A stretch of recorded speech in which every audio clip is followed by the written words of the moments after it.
और double slash. ये 3 symbol आखिर करते क्या हैं? अगर आप पाइथन सीखना शुरू कर रहे हैं और इन 3 ऑपरेटर्स को देखकर कंफ्यूज होते हैं तो आज की वीडियो आपके लिए है, क्योंकि आज हम इन तीनों को सिर्फ डेफिनेशन से नहीं बल्कि रियल कोड सिंपल एग्जांपल से समझेंगे। और वीडियो के एंड में एक छोटा सा क्विज भी होगा जिससे आप खुद चेक कर पाएंगे कि आपको ये ऑपरेटर समझ आए या नहीं। Welcome back to cyber with Anuj. इस पाइथन बिगिनर सीरीज की पार्ट 1 में एडिशन, सब्ट्रैक्शन, मल्टीप्लिकेशन और डिवीजन ऑपरेटर सीखे थे। पार्ट 2 में बाकी 3 अर्थमेटिक ऑपरेटर सीखेंगे, मॉड्यूल, एक्सपोनेंशियल और डिवीजन। तो बिना टाइम वेस्ट किए शुरू करते हैं। तो हमारा जो पहला ऑपरेटर है वो है मॉड्यूलस ऑपरेटर। सबसे पहले एक छोटा सा सवाल, अगर हम 17 को 5 से डिवाइड करते हैं 2 कहाँ से आया? जो 2 आया था यही 2 हमें पाइथन का मॉड्यूलस ऑपरेटर देता है। मॉड्यूलस ऑपरेटर को हम परसेंटाइल सिंबल से लिखते हैं। इसका काम है डिवीजन के बाद बचा हुआ रिमाइंडर को निकालना, जैसे कि मॉड्यूलस ऑपरेटर।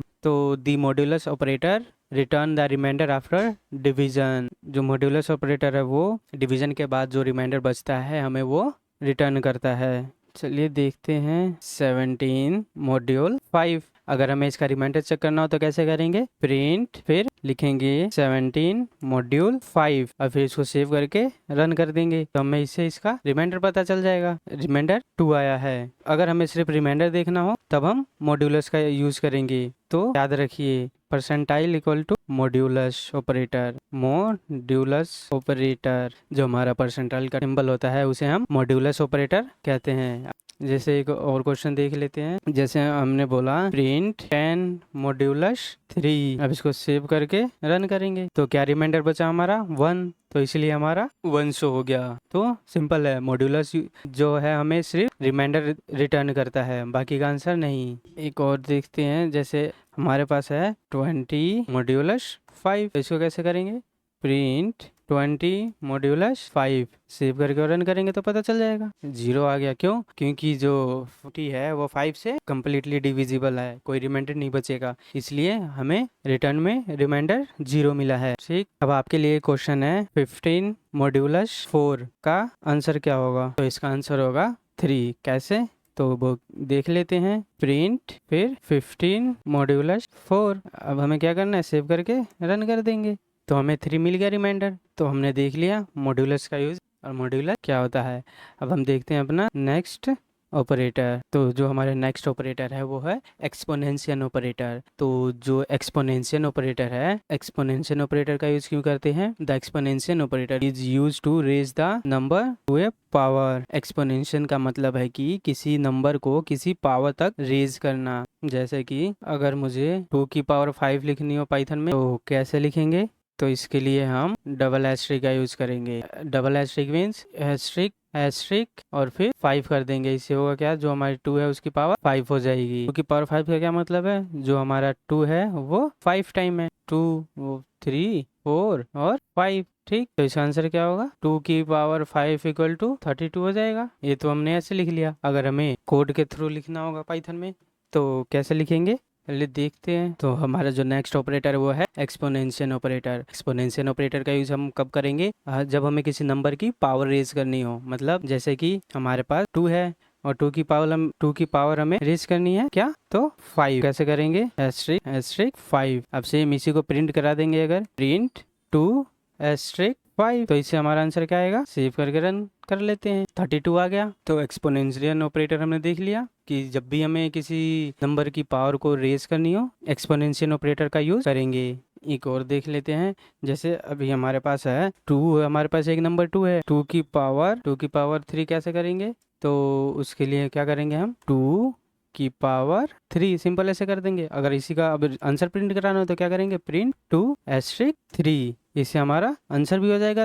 रन कर देंगे तो 8 आ जाएगा हमारा आंसर। 8 आ गया। तो डबल एस्ट्रिक देखते ही याद रखिए ये हमारा एक्सपोनेंशियल ऑपरेटर है। एक्सपोनेंशियल ऑपरेटर है। Double asterisk equal to exponential operator. तो अब बताइए 5 की पावर 2 इसका आंसर क्या होगा? आंसर है 25। चलिए देख लेते हैं। प्रिंट क्या करेंगे? 5 की पावर 2 अब इसको सेव करके रन कर देंगे तो ये आ गया हमारा 25। तो हमने एक्सपोनेंशियल ऑपरेटर भी देख लिया। जो एक्सपोनेंशियल ऑपरेटर है उसका यूज हम नंबर को पावर में रेज करने के लिए करते हैं। अब नेक्स्ट ऑपरेटर देखते हैं। अब आता है सबसे interesting operator, floor division operator. तो फ्लोर डिवीजन ऑपरेटर कैसे यूज होता है देख लेते हैं। 17 को 5 से डिवाइड करने पे हमारे पास जो आंसर आता है वो मिलता है हमें 3.4 समथिंग। लेकिन अगर हम लिखे 17 डबल स्लैश और 5 तो आंसर आएगा हमारा ओनली 3 आएगा। क्यों, वो देख लेते हैं। फ्लोर डिवीजन ऑपरेटर, दी फ्लोर डिवीजन ऑपरेटर, इसको हम कैसे लिखते हैं, डबल स्लैश। जो फ्लोर डिवीजन ऑपरेटर है उसे हम डबल स्लैश से लिखते हैं। क्या काम डिवीजन के रिजल्ट की फ्लोर वैल्यू देना है। ये देख लेते हैं इसको। हमारा जो नेक्स्ट ऑपरेटर है वो क्या है, फ्लोर डिवीजन।